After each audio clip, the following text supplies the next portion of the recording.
around. Give me just a moment to confirm. It's not coming around. It's a little bit of a slow There's a delay because Okay. that's on the Wi-Fi, and also there's usually a bit of lag. Control room. There we are. Okay, and we are good to go. So let's go ahead and call it in 3. Thanks so much, Sean, for Shahin, for letting us use your office. I feel like really amazing, particularly with all these products. Obviously, are these things that you've invested in? These are not technologies we've invested in. These are technologies I'm passionate about. So Wow. we have a engine from a relatively modern BMW. You have a that's a jet engine from a Pratt & Whitney based design, and you have a 3D printed rocket engine right behind you that's been developed by a startup called Rocket Lab that unfortunately we're not investors in. Okay, fantastic. So as I was saying to you, I'd love to hear a little bit about the dynamic between venture capitalists and founders, or the people that actually come to you, the executives that come to you to pitch ideas. And I wondered what your experience has been in the past with the people that you've ended up investing in. How has that been? What do they need to, how do they need to pitch to you to really get you engaged and interested? Mm-hmm. So I guess that's 2 questions. First question, my experience with founders and CEOs that I've backed to date. And I can say that I am extremely fortunate to have partnered with the people that I did. They were all extremely talented people, extremely passionate, big vision, and in the unfortunate cases where things did not go as planned, it was primarily due to the macro environment. And on almost every occasion, the executives whom I've partnered with have done their part of the job and have delivered on great technology, on great products. And again, on some unfortunate circumstances, when things haven't gone as planned, the macro environment wasn't as open and conducive to the changes that came with disruptive technology, and the companies weren't rewarded for the great things that they did. And I would view it as more of a partnership in terms of that relationship that you were alluding to earlier with these executives and founders more than anything else. I like that model of having a partnership, and you don't often hear VC speak like that, but idealistically that's what I would like too. So I wondered if you could elaborate a little bit more, say looking back at those relationships where the actual startups haven't worked according to plan. How do you work with the company, the startup people, to manage that experience? Because I guess that's really where the chips are down, isn't it? Yeah. Sure. So you use the word idealistic. I would respond to that and say that is realistic. It is me being realistic in a sense that that is the practice of venture capital. Lovely. As an executive or a founder, if you're looking for a source of capital only for the source of capital, and nothing else, then you're far better off seeking avenues that are far less expensive to you as the founder or as the company. As you know, venture capital is the most expensive form of capital that you can get, and unless you are using all of the other benefits, namely that partner and that firm that partners with you, then you're really not using what you're giving up, what you're getting in exchange for what you're giving up to its fullest. Now, to your question on the dynamic under those circumstances, the reality is that, in my experiences, which were very positive, we were very aligned with the leadership teams, and we found a path together to maximize what we could salvage from the work that had been done in the past, and make sure that those who had stuck with the company and had worked hard would be adequately rewarded to the best that we could, while preserving the interests of the stakeholders, which is not only the entrepreneurs, but again, the employees, our vendors, our suppliers, as well as our investors in the fund who originally put up the money that we'd put to work to invest into these companies. I know, having that hard experience after 5 years I was telling you about, of like losing a company, even though I didn't raise venture, it was still incredibly painful and challenging, and I'm a bit of a driver, so I drove myself till I couldn't go any further, really. And I know a lot of CEOs and founders are similar if they're passionate about something. So I'm just wondering, what sort of guidance and support can you give as a partner, VC, with them when the shit hits the fan, so to speak, and things, you can see that the writing's on the wall and it's not going to work as everyone envisioned? So my advice would be to stay strong. It would be to not be married to the course that you're on. Okay. One VC that I sat on a board with, Bill Ty, who at the time was at Charles River Ventures, mentioned in a board meeting that the only thing that we can be certain of is change.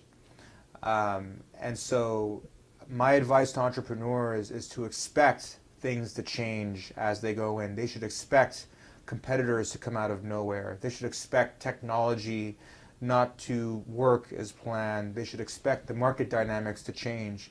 They should expect customers who initially expressed a lot of interest, which may have led you to quitting your day job and starting this company, to later go silent, and other companies or other customers that you may have not even expected to be potential customers to come out of the woodwork. You should expect challenges when hiring. You should expect your early superstars to not perform and your underdogs to outperform. And so my advice is to be open and embracing of change and find a way to make the best of it. I come from an engineering background. A lot of my peers before I got into venture were scientists, and they were people that had spent many, many years, maybe even a decade, if not more, perfecting a process or observing processes and learning rules that they would apply in the future in their careers.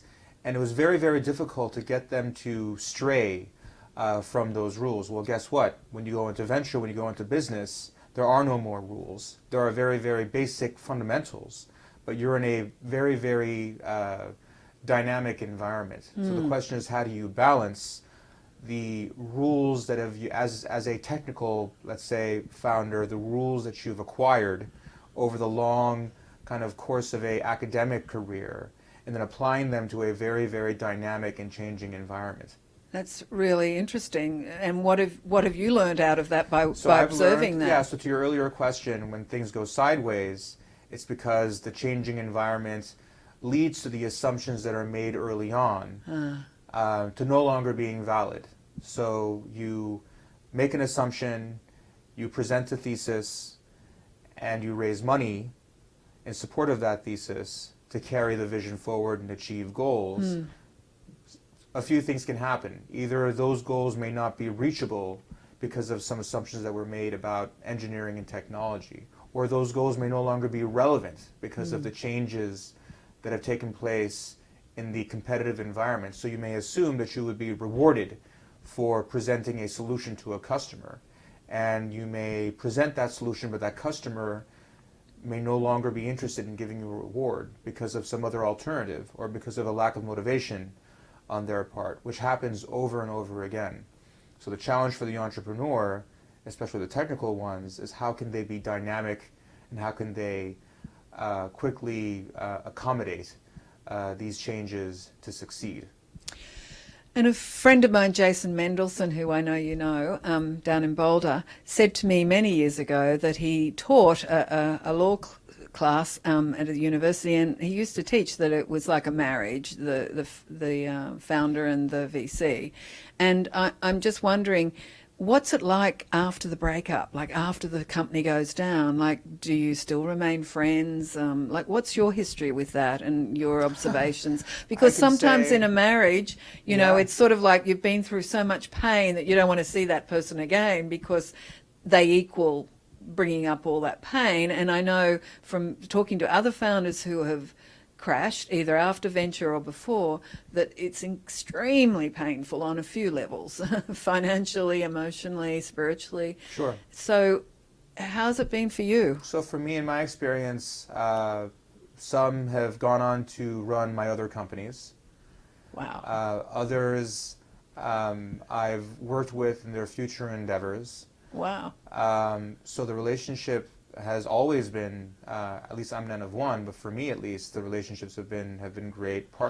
Primarily because, again, we are entering a relationship because of a desire to work together versus a transaction. And like any other relationship that is purely catalyzed and carried forward for transactional purposes, a partnership is one of friendship, is one where you're a companion together, and you're working arm in arm towards a common goal. And if that goal isn't reached, that doesn't. Well, let me put it this way: the partnership or the relationship isn't defined by reaching that goal. It's defined by the journey that you go through together towards achieving that goal. And if that goal no longer exists, or if the goalposts are changed, then the relationship remains intact and still has great meaning. That's very inspiring. Thank you so much. And I guess on the other side of the coin, when things work really well, maybe not according to plan, but really well, and end up everyone wins, can you tell me a bit about how that changes the relationship for you as a partner VC? It only changes it for the better. It only changes it. That success obviously attracts many types of other people that are accretive and are obviously bring added resources to the company. So it's meant probably getting having to wait longer between email responses or getting phone calls back, but that's a good thing versus Yes, a bad thing. of I view course. that as a good thing. And I know I've heard you speak before, and you're involved in quite some interesting domains. For one, I know about robotics, but also IoT, which we're going to hear you speak about tonight. Can you briefly cover what domains that fascinate you and that you like to invest in? Sure. So I grew up actually here in the Bay Area with a fascination for cars, for space, and for computers. And so that has kind of led to a few of the areas that you've talked about. And so anything that moves, whether it's a land-based vehicle, aircraft, spacecraft, I'm passionate about, as you can see from the art that's on the walls.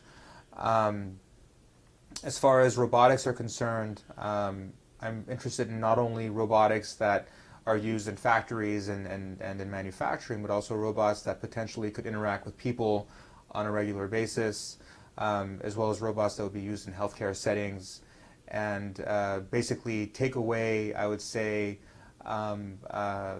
types of tasks or tasks that are of a nature that humans aren't the best fit to do. If we look at, for example, there was a time when human beings used to go down into mines and produce coal and other minerals, but now you have machines doing that, and I don't think anybody is really lamenting the fact that we're not sending people into harm's way anymore. And so I think that robots to date have done a lot to increase the quality of our work, and that my expectation is that, my desire is to see and fund more robotic technology that would help enrich our jobs. So our jobs will be more thought-driven, more creativity-driven, more human-driven, versus task-driven. And we'd assign the tasks to the robots, and again, we would further cultivate our creative instincts. Fabulous. It seems like they're all domains that are really pointing us towards the future, which obviously that's where we are. Silicon Valley, it's meant to be the hub of innovation, and you're right at the forefront of that with those sort of domains. So I'm sure it's going to be exciting for you as it has in the past. I was really thrilled to hear that you have some women founders or women executives that you've been working with. And as you know, I've got a bit of history about supporting diversity in the Valley and in the world. I'd love to hear a little bit about how that is, working with a female entrepreneur, comparatively speaking with men. Sure. You may not believe me if I tell you this, but I frankly don't see a difference. Great. I grew up in a neighborhood where a good majority, well, not a majority, but a good portion of the community was visiting scholars and students at Berkeley. So my father was a graduate student at Berkeley, Okay. and we lived in a town in the East Bay called Albany, which had a little township that used to be Army barracks that were now dedicated to students and faculty at Berkeley and researchers who were visiting from abroad. And most of my friends came from many different parts of the world and had mothers and fathers who were scientists and engineers. And so diversity was something that I grew up with. And you know, having again spent most of my time in California, having worked at a lot of companies here, the reality is that even though some disciplines in engineering tend to be very male dominated, there was always from a management perspective, leadership perspective, there was a good number of women that I would interact with. And here at Lux, we have quite a few female founders, executives, technical leadership at our companies.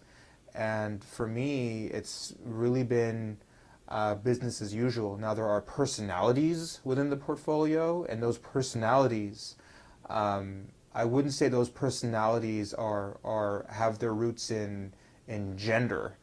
Okay. But again, everybody's different. Now, would I say that a certain founder has a certain personality because of their gender? I wouldn't draw that connection just yet, but just like we have all kinds of personalities amongst our male executives, we have all kinds of personalities amongst our female executives as well.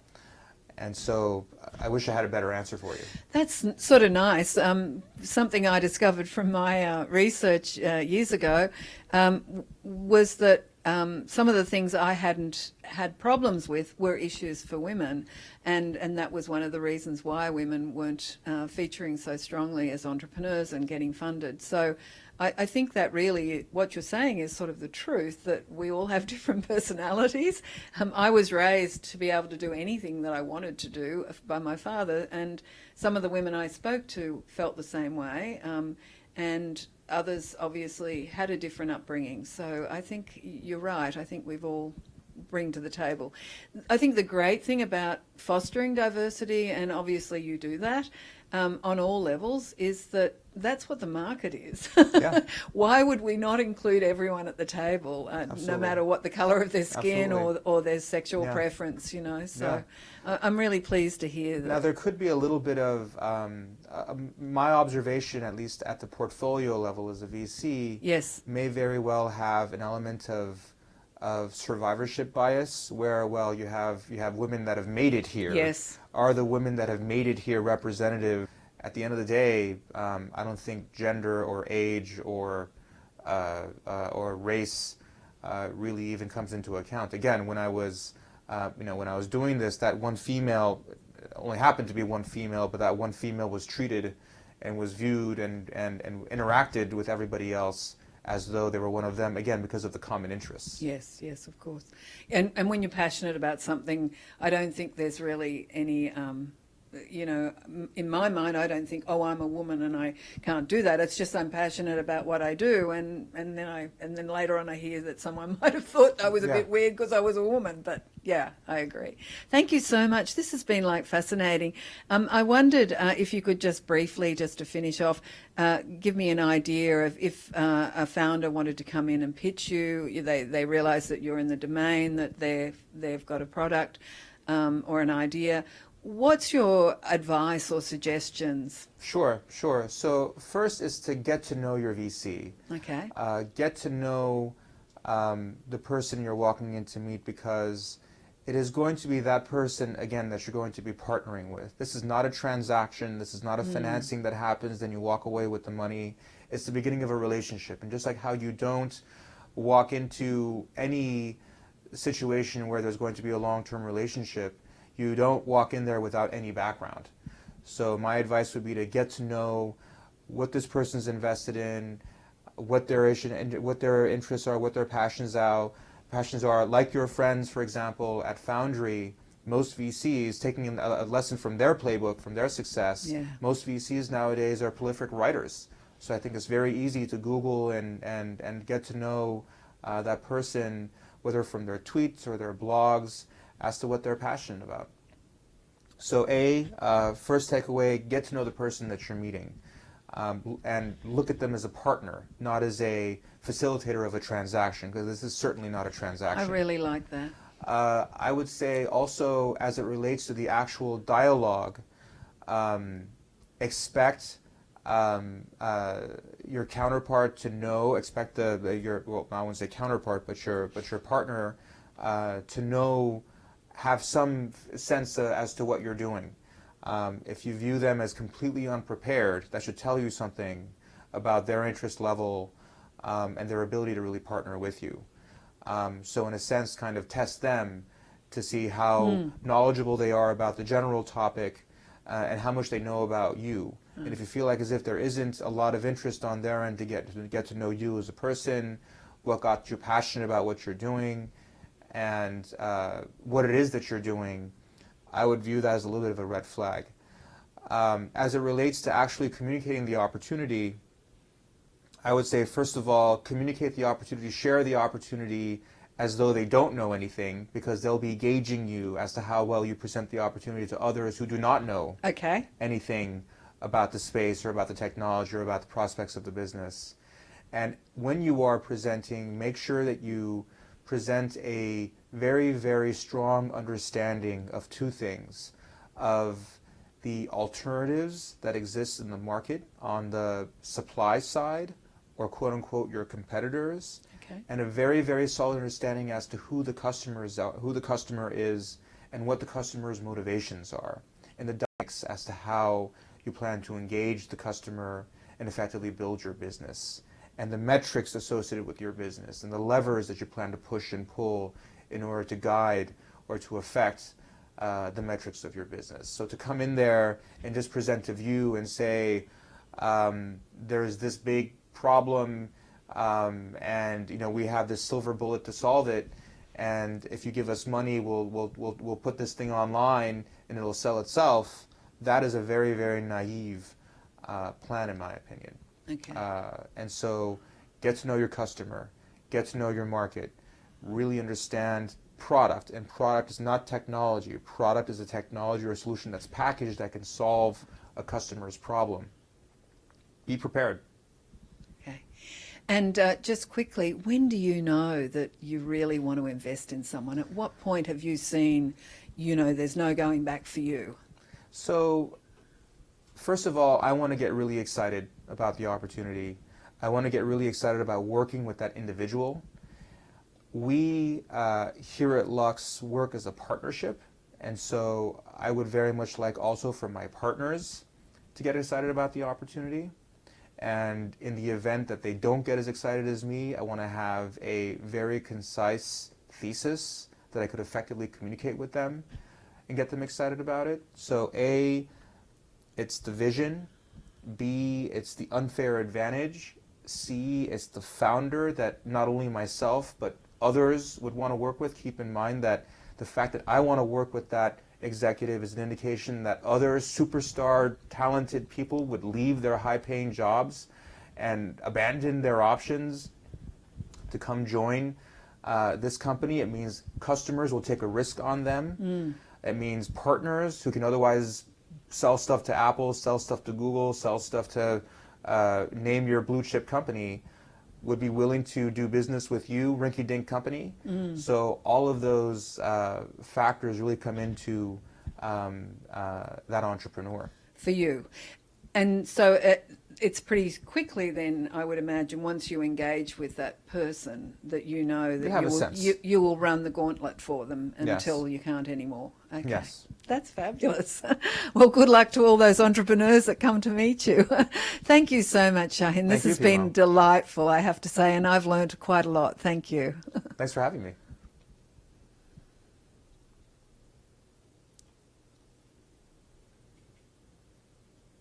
How'd it go? 26-minute run time. Oh, nice. Thank you so much. What were you aiming for? 25, 20 minutes? 25, 30. Yeah. Okay, all right. Yeah, we did Good well. enough. I don't Thank think you we. so much. I don't think there was too much mumbling and. No, you did really well. Good. Thank you. Awesome. Do you want to, now do you need to use this office? Do we need to just pull out? quickly, Take or- your time. Take your Okay. time. I actually need to get on a call, so I can just take it in the conference room. Okay, So take your great. time. We'll pack everything up and get out of here for you. I need